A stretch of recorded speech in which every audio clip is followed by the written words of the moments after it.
মিষ্টি হলেই হয় গুণীজন বলে শুধু তাই নরকোল ক্ষীর নলেন গুড়ের পাটি সাপটা চাই মোদের বলতে নাহি লাজ মোদের মিষ্টি খাওয়াই কাজ মোদের বলতে নাহি লাজ মোদের মিষ্টি খাওয়া কাজ দুধ পুলি আর মালপোয়াটা জমিয়ে বসে খায় বলো বলো কার কটা চাই খাই মিছি মিছি করো কেন খাই খাই পিঠে পুলি নরম তেলে মন জড়িয়ে যায় বাঙালির মিষ্টি হলেই হয় গুণীজন বলে শুধু তাই রসগোড়া আর চিতই পিঠে বেশি করে যায় মোদের বলতে নাহি লাজ এই দেখুন একদম কিন্তু মৌচাকের মতো হয়েছে, কতটা সুন্দর লাগছে।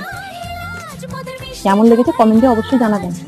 পিঠে ছানার পুলি আরো আরো আরো চাই।